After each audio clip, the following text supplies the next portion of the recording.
Happy Halloween. Hello and welcome back. Oh. Now don't say this was an improvement, okay? I'm Bill Landing and thanks for joining us again on Interesting Individuals. As you can see, Halloween is upon us, 2009, and it's time for our yearly Halloween program. And of course we're going to have costumes from Costume World, sketches, some of our usual core group of people working with us, and some new people. And rejoining me for the part of this show to start it off is Beth Stelter, who joined me back in the spring, and she is into movie and TV trivia and promotions and publicity and half a dozen other things. And I know Beth does have a flair for horror movies, so I had her come down again to help kick off the show. And we are going to be specifying on monster movies, horror movies, to get the ball rolling here in 09. Beth, glad to have you with me. Well, thanks for inviting me back again. All righty. Enjoyed that. Okay, well, I know that you keep going to the trade shows every year, and I know that you have met people that have worked in the horror films, and you have a lot of information that you've obtained over the years about some of the films. So we're just going to share a little bit about some of the films that we like, and I'm sure some of the people in the audience will probably be saying if they see this, well, you didn't mention this one or that one, and that's understandable. We can't get to all of them. Oh, yeah. We are just going to take a few minutes to talk a little bit, but let's open up and let's talk about maybe go ahead and start mentioning some that you liked. Well, I'm a big werewolf fan, as you remember me talking about it. So, yeah. Of course, top of my list is Curse of the Werewolf with Oliver Reed. All That's right. got to be the number one that, right, I love watching that all the time. Yeah. But I actually delved into some research, and I actually saw a 1920 version of a source of a Frankenstein story called, I call it Golem, whatever people prefer to pronounce it. And it was something that I remember seeing when I looked through my brother's Monster magazine, so I was kind of interested. And it was really kind of interesting to see in 1920 what they thought were horror movies. It was kind of interesting. So someone who wants to go way back should go see the Golem. They can rent it maybe at a library or find a place where they rent it. But then of course now to date, that's what kind of was interesting, because I now look at the newer ones, and I had just saw Final Destination in 3D, and it's just kind of interesting to go back from the 20s to the 2000s to see what have they come up with. So those are kind of the ones that I would recommend to go see. If you can go see Final Destination 3D, if it's playing anywhere, go see that. And of course, any werewolf movie. I have never seen a bad werewolf movie. American Werewolf in London, American Werewolf in Paris, the Ginger Snap trilogy, and of course Dracula movies are always good to see. But off the top of my head, and then of course some of the kind of interesting off-the-wall movies are kind of the sci-fi horror movies like Attack of the Puppet People, which was a 1950-something movie. And just, you could just keep on going. There's just so many of them. So how about you? What? Well, I've got a list of a lot of some of the older films, but in no particular order. I have the 1958 version of The Fly. That was Vincent Price. Yeah. Then I have the 1951 version of The Thing. James Arness. James Arness. Well, he was the Thing. Yeah. Yeah. Before he went on to Gunsmoke. Yeah, Howard Hawks did that one. Then, of course, James Arness was in this one too, but he was a human in this one. Them, the huge ant movie. Oh yeah, that they did that's in the 50s. Really a classic. Yeah, that one. I do think that the original Frankenstein with Karloff, I think, is noteworthy to point out, because it just was such a landmark film in the horror genre, and also for him as well.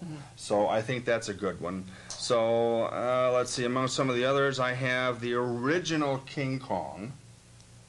And then you're talking about vampire films or Dracula type films. I think Salem's Lot, which was from the book, which I also read.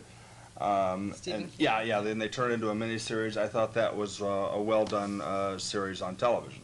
So. I can interject with the Frankenstein. It's not new, but it was in the 1970s. It was a miniseries, and I've met a lot of people who really love it. It's called Frankenstein: The True Story. One of my favorite actors, Michael Saracen, played the monster. I remember him. James Mason was in it. Vanessa Redgrave was in it. I can't think of her name. The one that, but anyway, there was that was a really interesting mini series, and I've actually met a lot of people who really love that one, and that had a different takeoff on the Frankenstein story. So that's one of the other ones I would recommend if you can find it somewhere. I've not had a chance to see that, but if you're thinking James Mason and Vanessa Redgrave, then it had to have some quality to it, because those are long time people, not just in the British field of acting, but in acting period. So that must have been quite a production. I'll keep that one in mind. Of course, another Stephen King one would be It. Oh. The Clown, the miniseries, The Clown. Tim Curry. You can't go wrong with Tim Curry. Well, he enjoys playing the most weird, pathetic type of characters. Legend. Just throw that one out. Legend is another one with Tim Curry. Tom Cruise. Now, this one, it was a TV movie that did really well, and they did a sequel and did a TV series on it, The Night Stalker. That was 1972. Darren McGavin. Yeah, about the vampire loose in the Las Vegas area. Let's see, of course, we can't forget The Exorcist. It just Linda Blair played such a role in it. I know some people might not think it is the scariest film ever made, but it really had a huge impact on the audiences when it came out, and it was such a different type of appeal to it. The original film in the 60s, The Haunting. Oh, yeah. Where they're in the home. Yeah. And I think that the kind of thing that made that interesting is, and I'm sure a lot of people who saw it will think so too, you never saw anything. It was sounds and movements of the home, and they all had like whatever it is that helped me out here, the psychological supernatural studies that they had. I'm a loss of words of what they a simple way of saying the Sixth Sense, I guess. They had something like that. So. Of course, The Day the Earth Stood Still. That's still a classic film. Yeah, that goes back a long time. I think Psycho, you always hear so much about it over and over the years, but I still put it down as being a classic film for what they did with it. And it's funny, you named a lot of those movies. A lot of them are now, they had to remake them, which is kind of a bizarre thing, because now it seems like it's a big thing in Hollywood to remake all these classic movies, but half of those that you said have been remade, and some of them have been, and actually I've seen all the remakes of most of those, and like The Haunting, that ended up being kind of corny. I mean, it's okay as what it is, but compared to the original, it ended up kind of losing it, because like you were saying, Bill, that they didn't show anything in the original, and in the new one they showed everything, and I think that kind of loses it, because your brain can come up with more things than what you see actually. Well, I think, and you mentioned Vincent Price, I think when he was doing an interview at one point in time, he said that when and as you know, like in the early to mid 80s, the slasher films came out where everybody's getting stabbed or the throat slit or whatever, he says that it's just not offering anything. It's just, everybody's just being killed outright, and how all the classic films that he was in, there was more of a suspense and terror to it. And then, all the films where the kids or the teenagers at a camp, they're always getting killed, and I can't even begin to think of all the different titles, because they were all a clone of one or the other. Oh, yeah. Yeah, that's the thing. They started out, I'm not sure in order, but like Friday the 13th was one of the first ones, and then like you said, everybody said, ooh, let's grab all the kids. Anytime the kids were together somewhere, they ended up, getting killed. So there are a lot of bad ones like that too.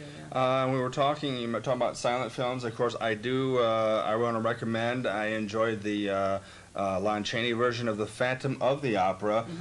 There's probably 4 or 5 of them that have been made since then. I do know that in the early 40s there was the Claude Rains version.